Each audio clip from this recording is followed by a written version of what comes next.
Hey, thanks for joining us. These are unusual times, and this conference is no exception. We don't have the fellowship we normally have when we gather together to do this in person. So this year we're virtual because of the requirements of our conditions. But we thought, well, let's do something different. For 8 or 9 months, most of us, when we watch these presentations, have seen them with slides on Zoom. But what we're doing is presenting on the topic of nuclear verdicts. It'll focus on the litigation aspect. And we're going to do it drawing in people that probably to more an extent we could have done it live and in person. All right, so what's the program? We start off with number one, the threat. What is the risk, the threat? What is threatening you in terms of a company, in terms of the nuclear verdicts that are out there? And this is done for the benefit of those who may not perceive it as much, whether it be within your company, those challenging you in terms of the expenditures of safety, why you're asking for this, or folks outside. And then we go on from there, or what are the detonators? What set off these nuclear verdicts? What do you need to be aware of so that you can address them, be proactive, and do it ahead of time? Number three, we go to jury attitudes. What are the attitudes of the jurors that are going to be deciding your cases in this time of pandemic and after that, or even in general in terms of what you face as a trucking company after an accident? Well, then we look at one of these juries. We took a case, and I think it's going to be one of the biggest issues going forward because companies are drinking from a fire hose of data.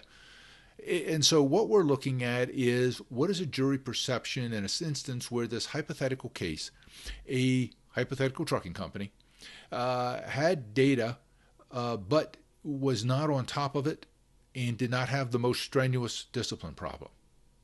Well, the next seminar, to your advantage, I'm not going to be talking. You're going to hear it from Bill Kanaski, Dr. Bill Kanaski. He is a behavioral psychologist who specializes in jury consulting, and the topic he's going to talk to you about, witness preparation. It'll give you an idea if you testify in depositions, testify at trial, what you should do and how you should do it. Well, after the detonators, the threat, the verdict, we come to the end in terms of what I call denuclearization. It's a situation of what can you do, what should you do, what do you have to do in order to minimize your chances at these nuclear verdicts. Because as people tell us as we go through, you can do everything right and there's still the potential. The key is to minimize it. Well, the presenters, we thought this is an opportunity that we may not have even in a live presentation, to bring in folks into these video presentations so that they can share their knowledge and give us the insight from their studies and from what they've done in terms of their work involving nuclear verdicts. And we've got a great lineup. Rebecca Brewster, of course, from ATRI, President COO. As I said a minute ago, Dr. Bill Kanaski from Courtroom Sciences, Inc. We also have attorney Robert Tyson from Tyson and Mendes in Southern California, but they're across the country. Bob wrote the book appropriately titled Nuclear Verdicts. Then we take a look from the insurance side and get their insights. And from Century Insurance, we have both Larry Harlow, Associate Director of Claims, as well as Nick Seger. He is the Assistant Vice President of Products, Pricing, and Underwriting. From Magna Legal Services, we draw upon Dr. Rachel York Colangelo, as well as Kelly Janka from Magna Legal Services to help us with insights into the jurors we have. From the American Tort Reform Association, we have Lauren Sheets-Gerald. They are the folks that come up with that list every year, judicial hellholes. She'll tell us not only how do they come up with that list, but who's on it, who made the top 10. And, of course, we have former outgoing chairman of the ATA, Randy Guillot, to talk us about one of his key topics because he focused on this tort reform and nuclear verdicts during his term in that position. Well, that's the agenda. Those are the presenters. Let's get started. It's been exactly 75 years since the world was introduced to a new form of power, a new form of weaponry, the epicenter of which sent shockwaves throughout the world, changing the way we thought as individuals and as nations, the relationship between countries. It led to a new development and perspective throughout the world. Well, it's been about 10 years or so ago that those shockwaves were felt in the litigation arena. Not so much like waves of the earth, but more like, remember that in Jurassic Park, where you saw the ripples on the cup and you knew something was coming. You didn't quite see it, but that was the evidence of it. Well, that's the way it's been in the litigation format. And it wasn't some, violent dinosaur coming at us. It was the nuclear verdict. It was a threat that emanated and started with a cup of coffee being spilt in costing $3 million in a verdict. Well, that has reached our trucking industry as well. There are those out there who don't see us as being the lifeblood of America that brings the supplies that people need in their everyday lives. Now, they look at us as a profit center. They live by the mantra of hit a truck, get a check. And they look at our units as being 18-wheel ATM machines. They get these verdicts, and we see them in the headlines on the internet, and then we see them on their web pages as well, touting what they have achieved. Well, let's start off today, and we take a look at these nuclear verdicts and what's the threat? What are the consequences to our industry as a result of these nuclear verdicts? And the best way to start, let's start the way the FMCSA does when they do a regulation. Let's start with the definitions. What do the folks who have studied this, have written about it, what do they see and how do they define a nuclear verdict? But for our qualitative analysis, we conducted fairly in-depth interviews with attorneys on both sides, both trucking defense attorneys as well as plaintiff attorneys. We talked to a lot of subject matter experts in the insurance industry as well as motor carrier safety experts. And we posed this question: what do you consider a nuclear verdict? And the consensus was, based on those interviews, that you really start to look at what we would call a nuclear verdict when you get above $10 million. So I think it's really dependent upon the industry. But I think in general, we could all agree that the nuclear verdict, or what we would call this 30 years ago or 25 years ago, the runaway jury, these are just verdicts that are very outside of the original economic assessment of the case. Myself, being an actuary, I like something a little more concrete in terms of definition. So I tend to go with that $10 million limit. It's kind of been accepted around the industry, but there are cases where you look at it and go, well, wait a minute, this doesn't feel like it should be this high. And it has that feeling, but I still tend to stick with that $10 million limit. Well, I think generally speaking, I would say somewhere around the $10 million mark seems like it would be a nuclear verdict. But I also think it's important to recognize that, any verdict that's disproportionate to the size of the damages that we're talking about could also be considered a nuclear verdict, as it relates to the percentage of maybe the damages involved or the type of injury that's involved, because we also see those. It's not just those large verdicts over $10 million. We do see a fair share of disproportionate verdicts as it relates to the overall damage. So when they'll study, they have to cut it off somewhere numerically. So you hear a lot of times anything more than $10 million. But really the way I look at it is where I used to look at it, where it kind of shocks the conscience, but the verdicts are so big now, nothing's that shocking to jurors or to Americans. So it's more where the non-economic damages are so disproportionate to the economic damages. Well, however you define it, it has been a trend that we're seeing across the country and across all industries. We are seeing an increase in nuclear verdicts, and it's been a trend that's been happening over the past several years across a variety of industry sectors. We are seeing higher and higher verdicts that are surprising, even in venues that have traditionally been considered conservative, and jury awards that don't seem proportionate, for example, to an injured party's claims. And in this era of nuclear verdicts, our industry, the trucking industry, is feeling the fallout. And particularly, trucking has been especially hard hit with some of these larger verdicts that really just are out of the realm of possibility of 10 years ago of what we ever thought we would see. But, trucking cases are at the forefront of nuclear verdicts. They're, I don't know if they're an easy target or a primary target, but they're a target. I mean, trucking is a target. of these very creative plaintiff lawyers. If you think this is a localized problem, something that doesn't happen in your area or a particular spot, guess again. It's a national problem. It's everywhere. Randy Gouillot just spent a year as chairman of the ATA, and he's seen it firsthand. There are certain segments of the country where truckers are kind of looking at me saying, Randy, why are you even talking about this topic? It hasn't hit me yet. It's not affecting our part of the country, or it's not affecting our part of the state. We're more rural. We don't get those kind of things. Well, I can sit here and tell you that without question, if you haven't seen it, you will.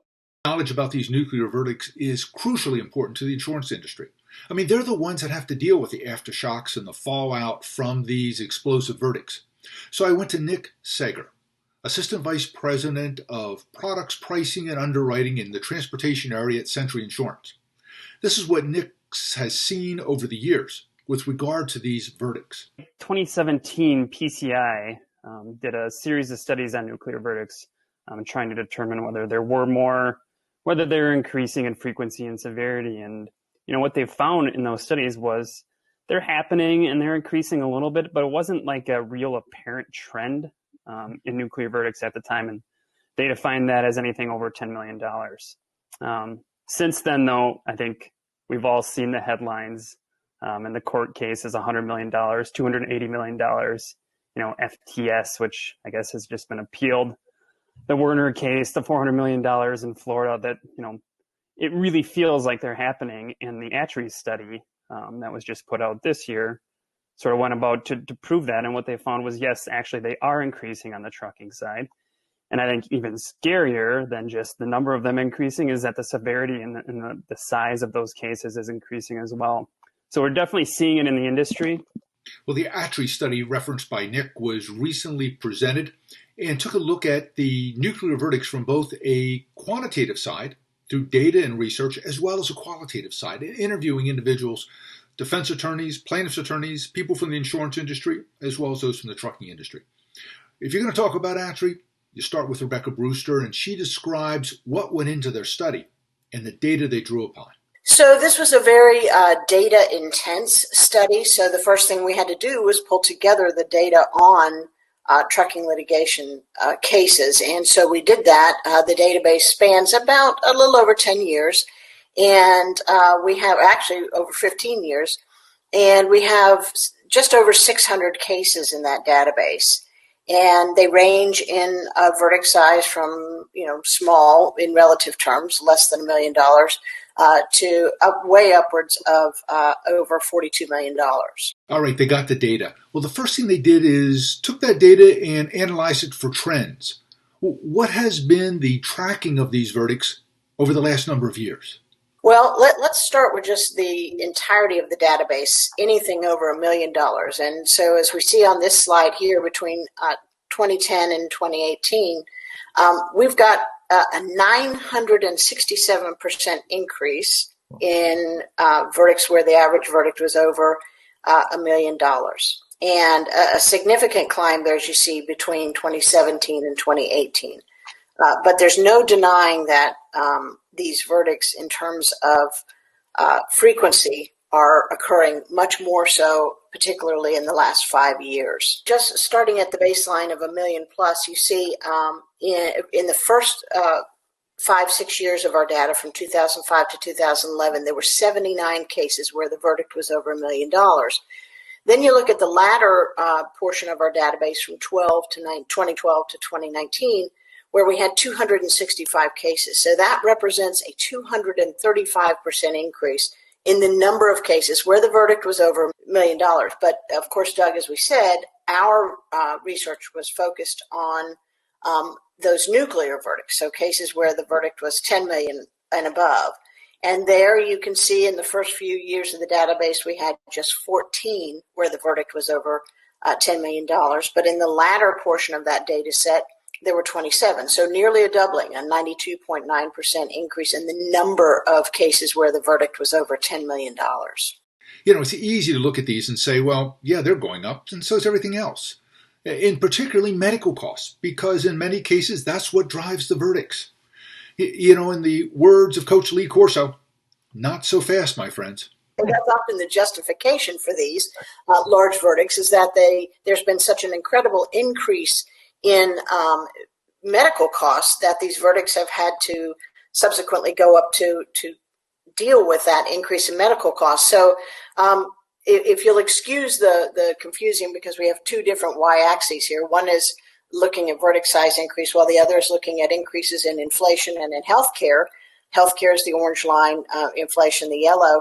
And over that same time period, you see a very dramatic difference in the rise in the nuclear verdicts versus the rise in the healthcare. And you're just not seeing those increases like you did on an annual basis in the verdicts. And so it sort of takes the wind out of that argument that these are just going up to deal with rising medical costs. When you look at healthcare costs and their annual rate of increase versus this meteoric rise in nuclear verdicts, it's just not, there's just not a connection there. You can't say this is driven simply by the cost of medical.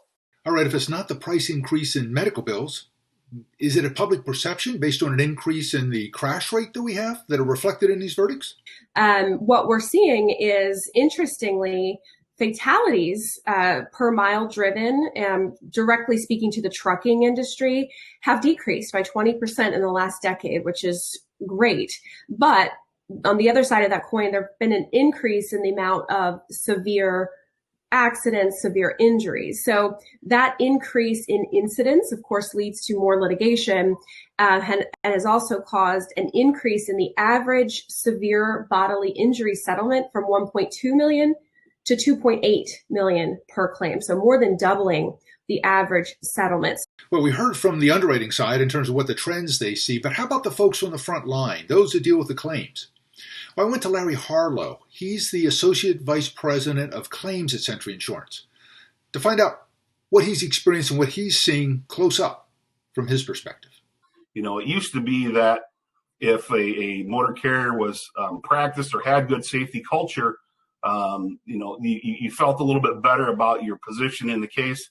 Yeah. But now with the reptile theory that most plaintiffs are pushing, even what you might consider, what a motor carrier might consider as a good safety culture, doesn't always add up in how a jury looks at the case. All right, let me take a quick side note here. For those of you who aren't familiar with and haven't heard of the reptile theory, let me give you a little quick primer on that. The reptile theory is a tactic developed by plaintiffs to take the focus away from the accident itself and the actual damages that were incurred by the plaintiff, what they suffered, and instead turn it around in an effort to increase the jury award. How do they do that? By presenting the jury with the notion that they, the jurors, are the defenders and protectors of the community, and the only way they can do that is by large verdicts. And they try to do that, try to inflame the jury by focusing on the company, its conduct, its procedures, its policies. And in that way, take it away from just the accident and the injuries. Well, what gives the groundwork? What gives the basis for this? How does this become successful? Rachel York Coangelo gives us a little background in terms of what the jury attitudes are that are so rife for such a presentation. Getting to the heart of the nuclear verdict involves an understanding of the reptile theory, which I'm sure a lot of your audience have a good understanding of already. But to know why the reptile strategy has been so effective, we need to understand a little bit of juror psychology and juror predispositions. What are people walking into the courthouse believing on any given day? What you're seeing here are the results of research that we've conducted for decades. We work on mock trials or surveys. We ask general questions like this of jurors around the country in various locations to figure out what's the current pulse, what are the current attitudes. So overall, what we are seeing is that about 3/4 of juries around the country believe that corporate executives will lie and cover up. So this gets to the point earlier about the corporate rep and bad testimony. Jurors are very skeptical of corporations and their representatives, and they're going to be thinking, sure, Mr. CEO, you're going to say whatever you need to protect your company. So there's a big hurdle for those witnesses to get over in credibility. 30% of people we have surveyed around the country believe it takes billions of dollars to send a message to corporations. So no longer millions, but when we're talking about very large companies, some jurors think if the jury award doesn't have $1 billion behind it, it won't get the attention, it won't incite meaningful change. 71% of people don't believe there should be caps on jury awards. They want to be free to award whatever they think is appropriate. And 45% of people freely admit that they will ignore the judge's instructions if they don't think that the law is appropriate or should be applied in a given case. And, this could apply to, for example, states like Alabama or Virginia that have a pure contributory negligence law. If the plaintiff is even 1% at fault, they can't recover, which seems like a pretty defense-friendly law. The problem is jurors are made aware of that. And so the minute they hear that, they say, well, I'm not going to apply that here because how could I send this poor injured person home with $0 if they're 1% at fault? Well, those are the jury attitudes that are the core of the problem and fuel these nuclear verdicts. And one of the problems is that it is a continuous process. It's a chain reaction. Because once there is one nuclear verdict, then another, it becomes a distorted norm that jurors in the next case think is all too real and think is all too normal. There's fallout with the general public in that these huge verdicts get attention. They get publicized in the media. So more and more potential jurors are hearing about these huge verdicts, and that becomes the context with which they enter the courtroom for future trials. Kind of self-perpetuating, Rachel? Exactly. And the large numbers in the verdicts, does that serve to desensitize the jurors to what a large amount of money is? It absolutely does. There's a concept that a colleague by the name of Clint Cox out of Texas has coined number numbness. And that's the idea that as we in the public hear huge numbers, not just in the context of litigation, but athletes' salaries, how much movie stars make per film, for example, we start to become numb to those huge numbers. And when we hear, for example, about $1 billion verdict, that certainly has an effect on the way that jurors think about real dollars and cents. It almost becomes like monopoly money to some folks. And that's another one of the problems caused by these nuclear verdicts, the misperception of the price relative to what it takes to settle a case. I mean, it's kind of like shopping at Kohl's. I mean, there's a price, but there's always a percentage off. Well, in this case, the nuclear verdicts are that high price. They're what are held out there by the plaintiff's bar as being what the value of the case is in this market system we call valuing cases. But is it really because you don't see the discounted price, the lower price, that involves the defense verdicts or even the lower verdicts? So that's where this misevaluation, overvaluation comes from, misperception that people have in terms of overall value. Right. That's the problem, is that these nuclear verdicts are those that are publicized. The very minimal jury awards or defense verdicts don't make headlines as often. And we are certainly seeing that these nuclear verdicts are having an impact on settlement amounts, and that plaintiff counsel are able to argue that the value of a particular claim is significant considering recent verdicts. So they bring those to a mediator and say, look what a jury in this venue awarded for a very similar injury, and that is driving up settlement values. In many cases now, doesn't even have anything to do with the accident as far as who was at fault, as far as the actual damages involved or expenses, if you will, involved. It's more about the litigation aspect of it and trying to win a case from the plaintiff side and getting as much money as they can. They've got nothing that's calling them or asking them to minimize their ask. So their ask is getting bigger and bigger and bigger. And in some cases, some of these juries are just falling for the aspect of, hey, let's give the plaintiff more money. They don't think that it costs everybody in this thing. They think it's just costing the motor carrier's insurance company. And that's simply not the case. That's one of those drivers where there is a misperception that it's not real money, or it's not somebody's money. It's the insurance company's money or corporate money, that there aren't working people out there doing their job every day, owners investing every day in order to make that money and provide the jobs and support the communities. But that disconnect is what gives an inflation of perception and an excessive amount of the nuclear verdicts. I mean, I think the value of cases has increased because of this, and because of the concern that carriers have with respect to being a target for one of these nuclear verdicts. So that ever-present risk creates almost like the game of litigation battleship. You can't afford to be the one that gets hit on these. And to avoid that, to buy out of that risk, it's a situation where the price of settlement goes up. And that's an issue addressed by Bill Kanaski in terms of the impact of these nuclear verdicts on the settlements of the cases. No one talks about the nuclear settlement. That's actually the bigger problem here. The more expensive problem in this industry, well, all industries, but just in litigation, is the nuclear settlement that never reaches the newspaper, that no one wants to talk about. And that's what's happening here. Because listen, 98% of these cases settled, Doug. You know just as well as I do. Yeah. You got 2%, getting on the newspaper, getting on the internet, and you're seeing your nuclear verdicts, and that's what everybody's worried about. It's the 98% of the settlements where there's a lot of money being completely wasted. Even if you haven't been in the epicenter of a nuclear verdict, you felt the aftershocks because it has impacted the entire industry through the insurance, the rates, and the premiums you pay. Our insurance rates are spiraling upward, out of control. Whether you're self-insured in to portions of your exposure, those expenses are going up. Whether your secondary tier markets, your excess markets are going up, tremendously.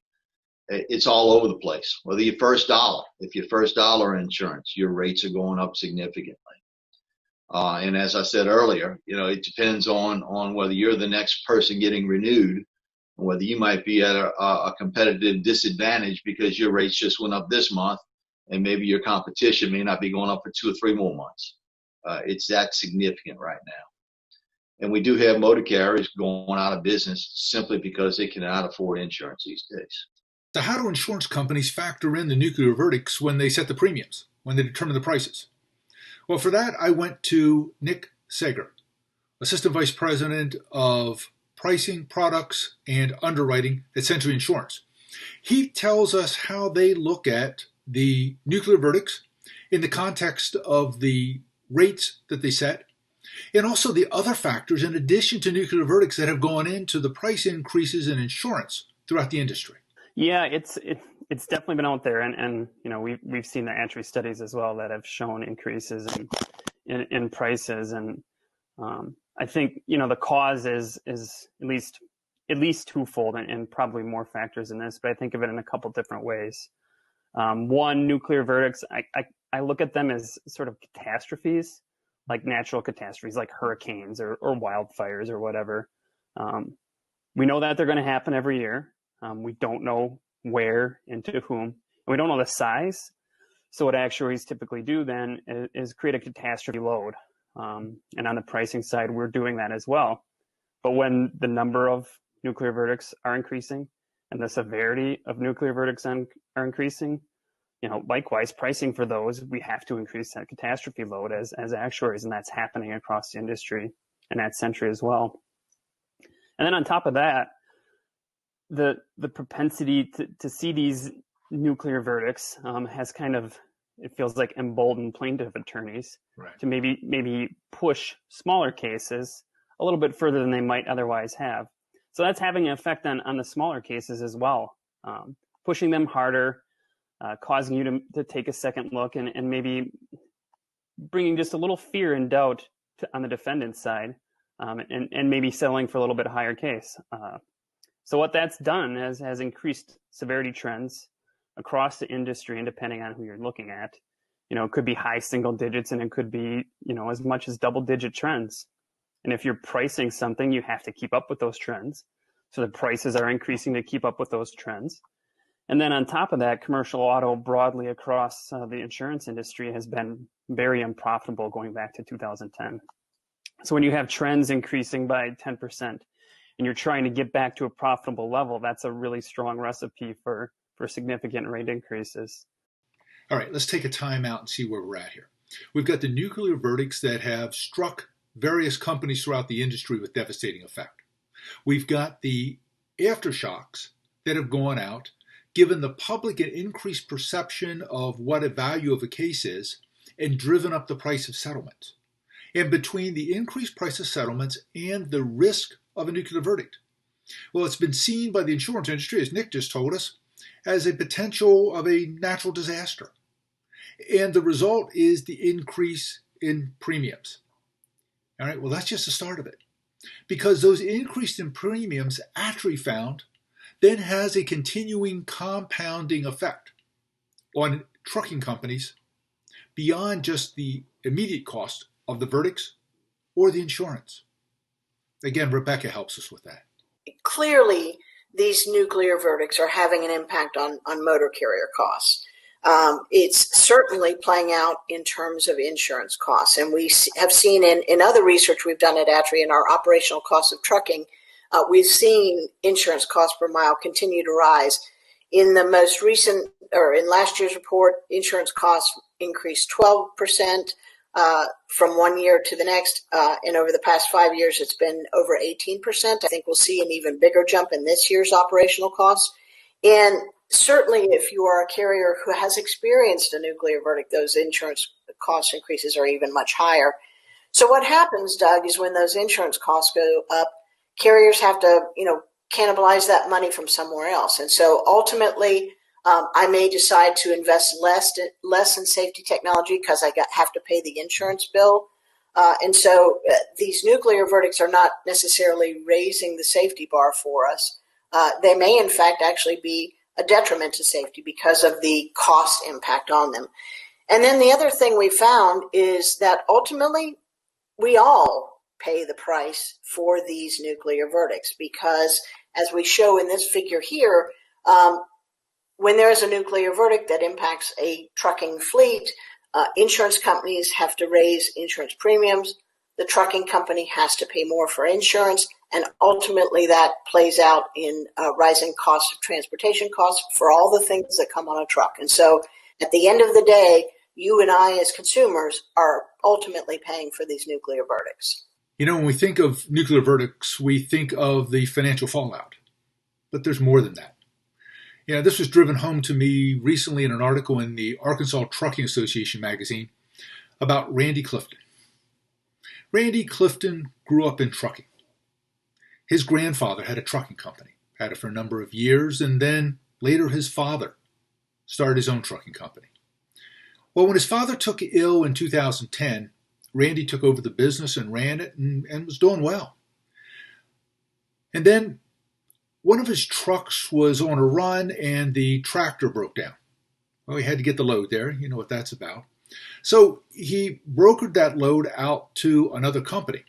They hooked their tractor up to the trailer, continued down the road, and got involved in a serious accident. Well, you know where this is headed. That was the thing. They actually voted that they felt that he was a subcontractor or independent contractor for us and that we should be held liable. And the jury awarded him $23 million. Yeah. Well, that was the ultimate outcome, but flashback. Because even before the trial occurred, just the mere fact that something like this was a possibility presented a burden and a challenge to Randy and his business. Once the attorneys got a hold of it and started looking at it, they basically set up $1 million reserve, which is basically like they were planning on spending $1 million. So it looked like I had $1 million accident before we ever got to court, which caused our insurance to double. And so that hung out there every year, right. Every different, and we changed insurances, but they see that it's still in process. It's still out there. Well, Randy was able to deal with the premium increase before the trial and even after the trial. Randy was able to keep the business going, keep it operating.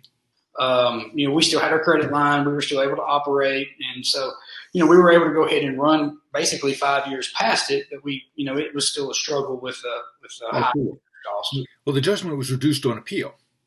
But after that appeal, when the judgment was posted, then Randy had a new problem. they post this judgment. Well, once they posted it, they did that in January of this year.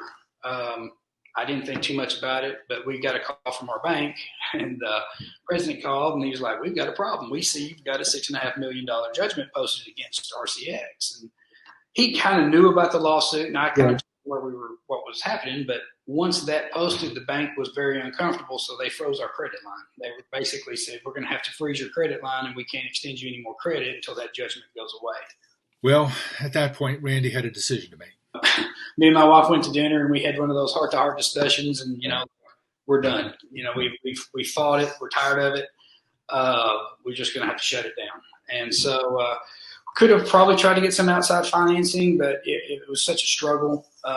It was just, you just kind of give up after that point. And then the reality that this can happen again. You build your whole life, your heart and soul into something, and it wasn't even our truck, which was frustrating enough to lose this. And then to know that anything can happen down the road and you start this process all over again, it just kind of takes the wind out of your sails. Okay. Well, the closing of the company has fallout beyond just Randy as the owner of the company. We had 48 units running there at the end, and then we had 12 folks working in the office. Here's Randy's takeaways from the whole experience. This was such a unique case where, it wasn't our truck. It wasn't our driver. We weren't the ones that actually caused it. It was just our trailer. And when you start looking at how we got drug into something and took a loss over, just like logos and just those little things like that, you really have to be careful and guard yourself. And these things, it's really happening a lot in South Texas, New Orleans, Florida. It's just really gotten bad. And something really needs to be done because it's forcing a lot of small carriers out of business.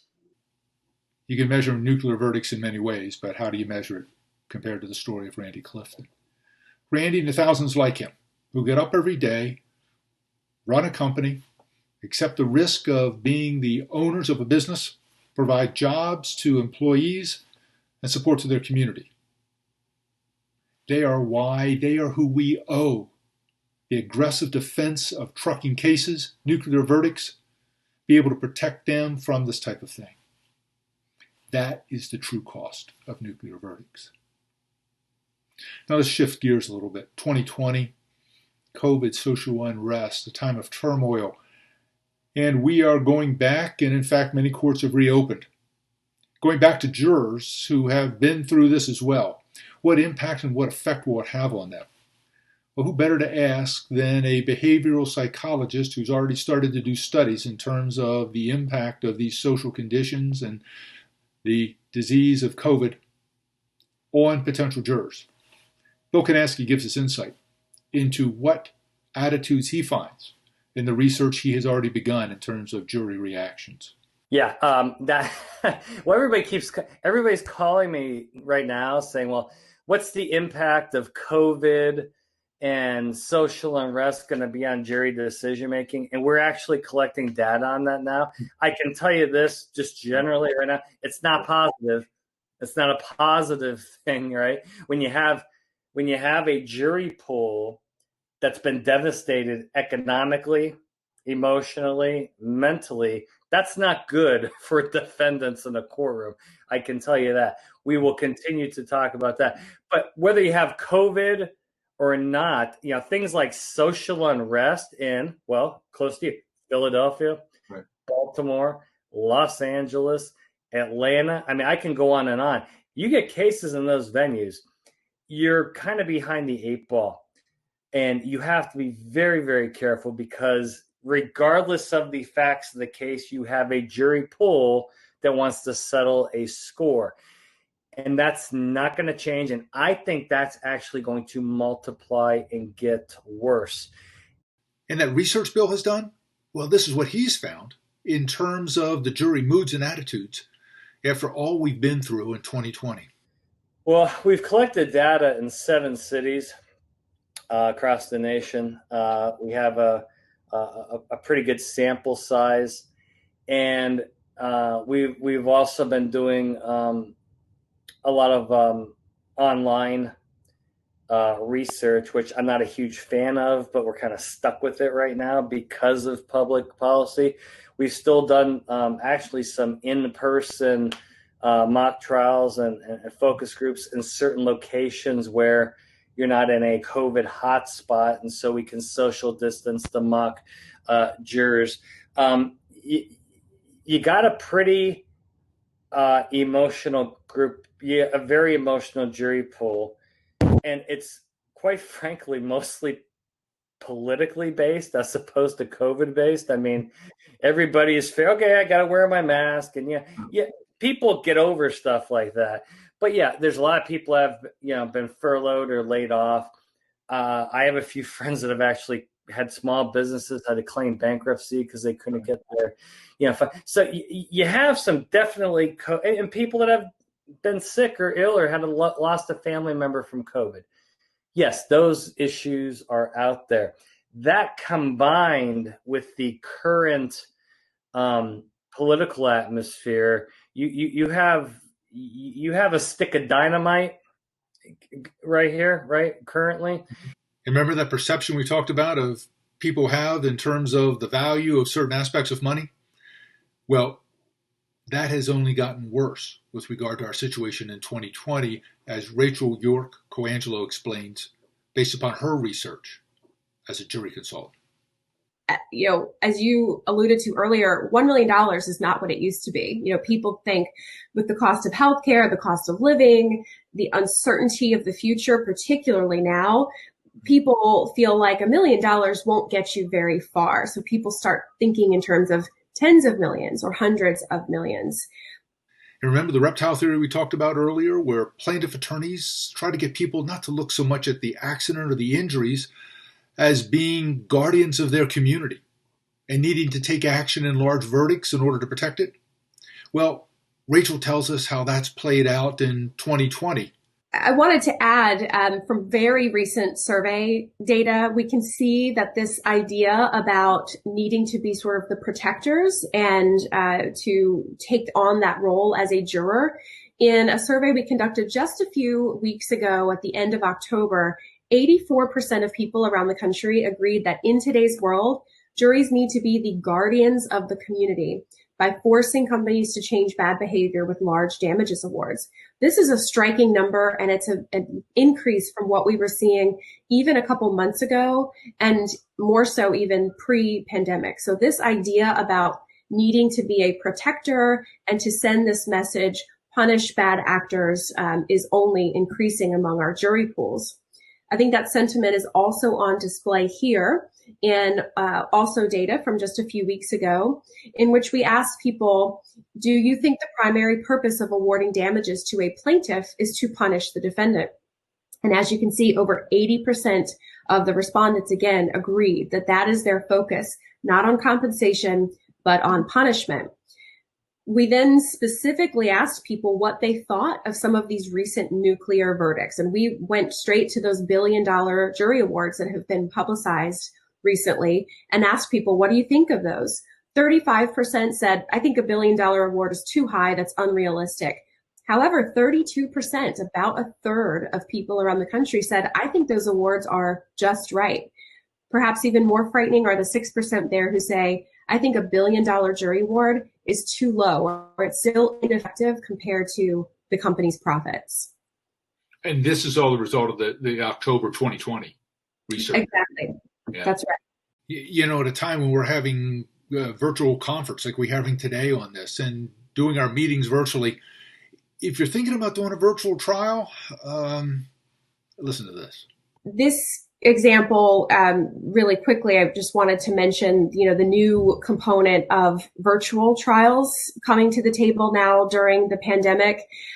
This was a case down in Florida, single plaintiff in a motorcycle accident, and this virtual jury awarded $411.7 million. So this is we're turning our attention to what's going on in these virtual trials that might be even increasing some of this nuclear sentiment. Okay, thanks for hanging in there through the gloom and doom, but that's the threat.